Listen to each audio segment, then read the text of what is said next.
Hello, everyone, and welcome to this discussion about e-commerce internationalization. If you are a merchant thinking about selling your products into a new country or bringing a new product to market, you are exactly in the right place to find out how to succeed.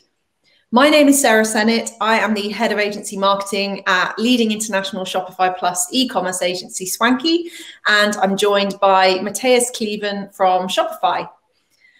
We're going to kick off today's discussion with some background about why taking your business to international markets has never been so timely or accessible. So welcome, Matthias. Thank you. Thank you for having me, Sarah. I'm very excited to be here today. And yes, this is quite a timely topic and ever so changing, to say the least, as well. Yeah, absolutely. I feel like, well, as we'll come on to say, the last 12 months have been absolutely game-changing for the e-commerce world. Yeah, they really have. I mean, I think what we've kind of had this saying at Shopify, and I'm seeing it now pop up in a lot of article trends, and the relative time that people will say it's 7 years, it's 10 years, but realistically, we've seen COVID take e-commerce into a time machine and take us forward, let's call it 10 years. And realistically, what that means is we've seen brands enter spaces we never thought would be in e-commerce. We see more people shopping online. And the amount of people and the sort of audiences that are shopping online are ever growing. So it's been a pretty wild ride. Yeah, to say the least. I think there's a couple of things in there that are really interesting to me. The new verticals that we never thought would really grow online in the way that they have over the last 12 months. I think for me, food and drink is one of the most interesting ones.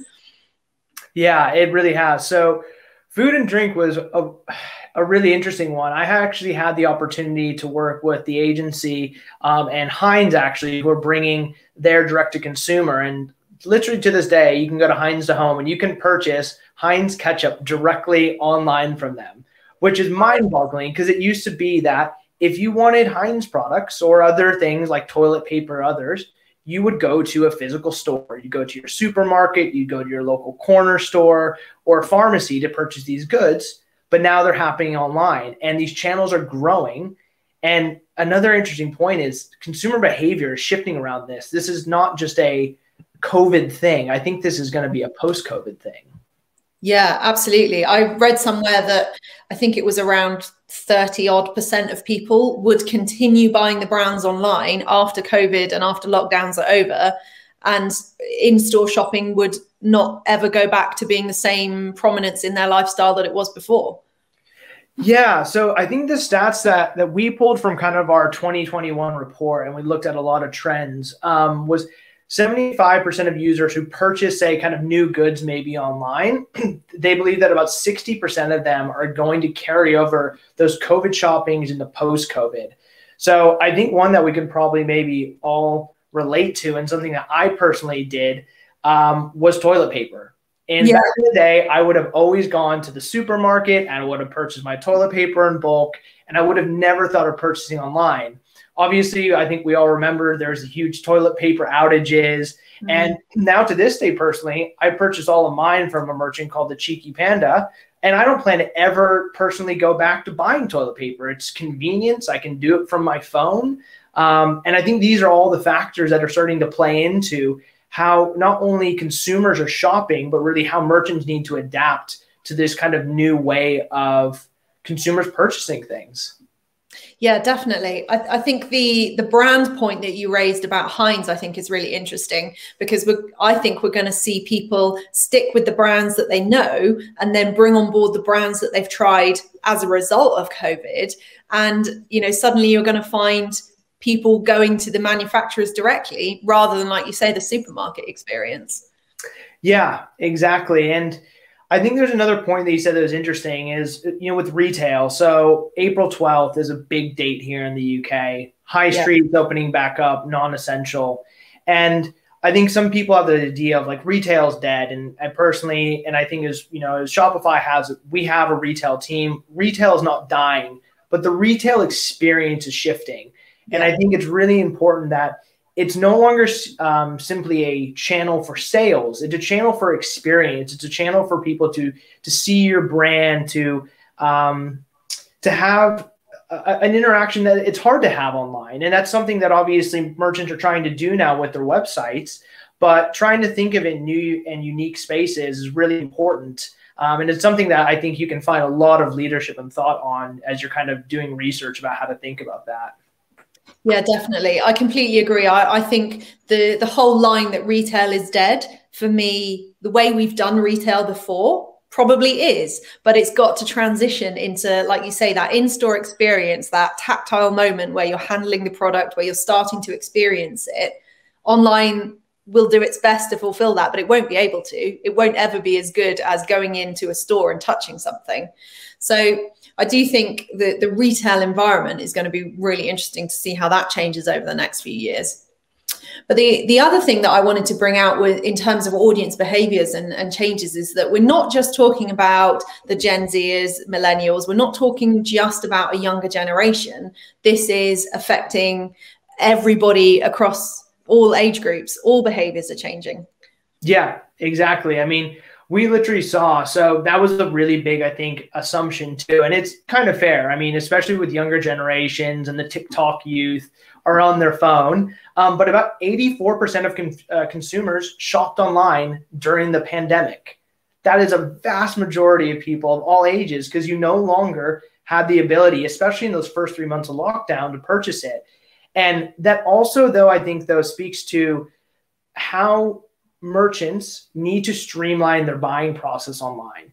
It can't be complex, because, gosh, I think we all know, if our parents get online, they're used to a simple checkout experience. And if we could try to, I think, almost correlate how it would be in a retail store. I see a product, I physically take it, I put it in my basket, I go to the checkout, and I pay with my card.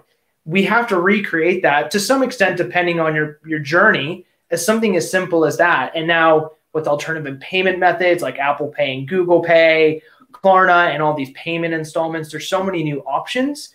But these are all things that merchants, and I think these different generations, whether it be older or younger, are really looking for. Yeah, and I think that brings us nicely on to why internationalization is such a huge opportunity now, because we're talking about cross-age group behavior changes, and we're talking about the ability to supply consumers all over the world, because at this point in time, in this point in our history, there's more attention on online retailers than there has been before. Yep. Absolutely. And on top of that, too, I think another interesting thing we looked at is cross-border commerce has always been a thing. We obviously know that. And especially if you're a UK merchant or you're a European merchant, you're almost born into, international commerce because of how we are and where we're laid out. And I think a lot of times brands that grow up really want to move to the States at some point. And so we saw about a 21% rise in global commerce, which is just phenomenal. And different countries are starting to purchase more out of country. China actually going up, which is quite interesting, given that historically a lot of their commerce stayed in country. But yeah, this is a huge opportunity to tap into basically an audience where if they want to buy from you, you want to make sure you're there to allow them to do that. Yeah, absolutely. And I think for brands who are only used to working in their domestic market, whether that's online or bricks and mortar as well, it's going to feel like a huge step to take on an international audience. But I think what you just said there is it doesn't have to feel like a massive step change in the organization. It is possible to try out a new market, and it's going to be more accessible than ever before at the moment. Yeah, I think so. And so, I think we've all heard the saying, how, or maybe if you haven't, is how do you eat an elephant? Piece by piece. Internationalization is the same thing, much of like, really what we're looking at today and talking with so many other partners.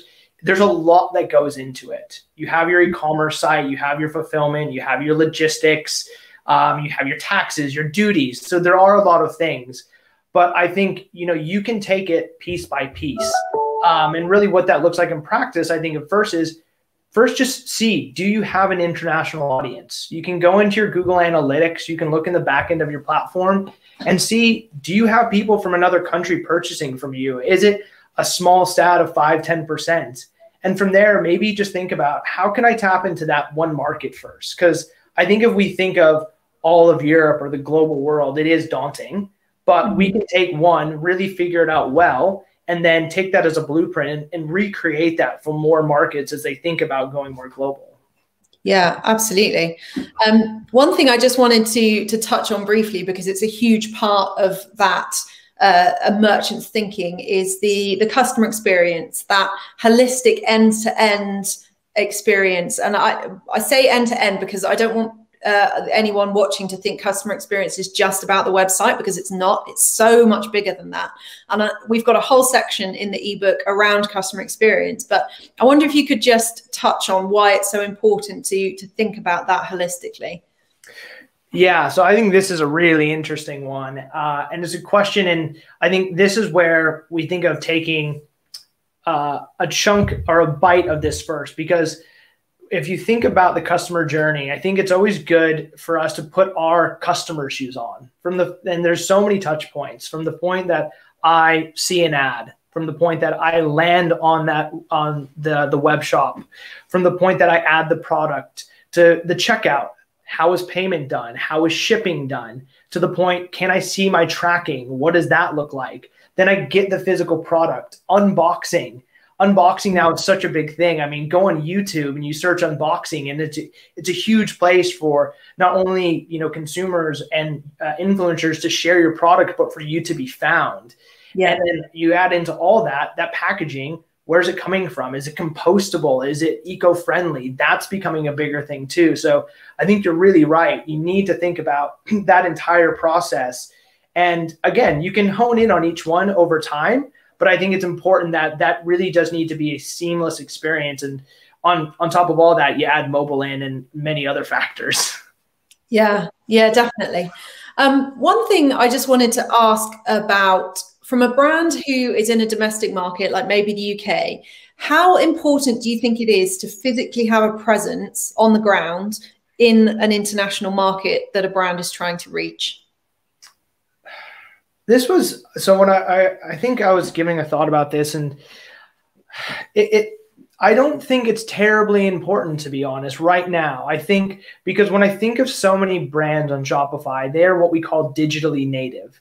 They're born, they've never had a brick and mortar, and their web shop really is their presence. So there's kind of this term of having a flagship website. It's almost like your main store. And I think that's probably more important than anything. So it's really having your brand message, your brand ethos come through on your site. Obviously, you need to make sure all the backend and customer experience, like we talked about, is in check. But I think then in the future, when we come out of a post-COVID life, looking at brick and mortars is going to be important. But I think if you do start to do that, think about pop-up shops, more about the experience that you can offer them in short areas. I don't know if it's really 100% key, unless as a business, you're starting to focus on that as a channel, that you need to have something on the ground, at least from day one, or maybe in the first few years of your brand's growth.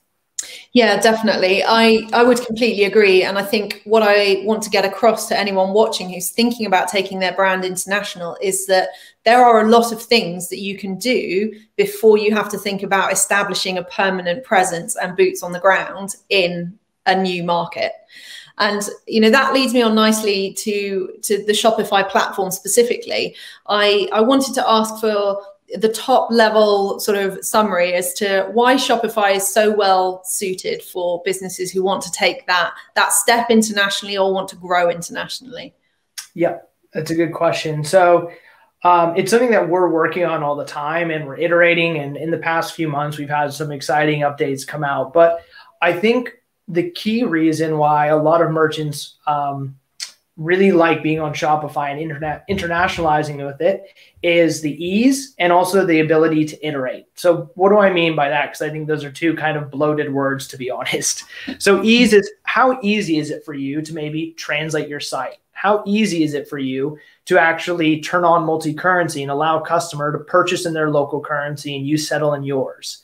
Those are two, probably some of the smallest but biggest things that you can do to increase conversions and have that kind of your brand really speak to that international audience. So in practice, you can literally, if you want to translate, go to our app store, use a translation app like Weglot or Langify. It can translate your site. That's one thing checked. Second is, if you're using Shopify Payments, you can, instead of maybe before you set up a whole, let's say, French store, for example, you could turn on your multi-currency, you could sell in euros, and you could translate your site in French. So already you're starting to address two key areas, but it doesn't cost a huge amount to do so. And you can literally do those things in a matter of a couple days. Now, the beauty of it is, if then you find the French market's growing, let's say a few months later, it's 20%, you might really want to think about, well, how do we address this audience in a way that's truly, for the French market? When do their promotion happen? When are their sales periods, whatever it may be, so that you can then to have a truly localized UK experience and a truly localized UK French experience, for example. Yeah, absolutely. I think one thing that I find particularly interesting for brands who are looking at that, where to internationalize, that key question, is that you can spin up a test essentially for a new market with the right application of apps and Shopify payments and currency conversions relatively quickly to test out whether you think a geographic area is going to work for you. Exactly. And I think that's a big thing, is historically with a lot of, I would say more monolithic software, it used to be that if you wanted to take something big like internationalization, it would take a lot of money and a lot of time. And we're now in this new day and age where testing and iterating is so key, and it's so much easier. So the thing is, it is scary, but you can easily maybe make a small investment, test this out. If it works, fantastic, scale it. This is how marketing teams have always worked. If it doesn't, it's not a huge burden to the business. And I guarantee you'll have learned something about it. And when you go to do it again, you won't make the same mistakes. Yeah, absolutely. So if you had to leave our audience with one parting thought, one takeaway about why they should be thinking about internationalization right now, what would that be? Ooh, that is a good question. With the world moving online and we see this increase, I think you have the ability to have your brand be a global brand from quite early on, and you could be getting your products in the hands of consumers that maybe you never even thought possible. So I think, without sounding a bit too corny, the world is your oyster. It's a lot of work, but there's so much more opportunity than we've ever seen before in e-commerce. And, with the right tech stack and the right leaders and the right thought, you can really make this happen in a pretty quick way. So, and the last thing, like I said, is test and iterate and use those learnings. That's going to be so key in this time. Yeah, absolutely. That is a great takeaway. And for everybody watching, we go into a lot more detail of each of the different areas that you need to think about from an internationalization strategy point of view in the ebook. So go to swankyagency.com/internationalization, download the ebook. There's 105 pages of really awesome information there that you can delve into and get your internationalization strategy together. This has been a great conversation. Thank you, Matthias. And thank you for everybody watching. I hope you go and download the ebook. It is really going to help when you're thinking about taking your brand global. Thanks so much, Sarah. Thanks very much. Cheers. Cheers.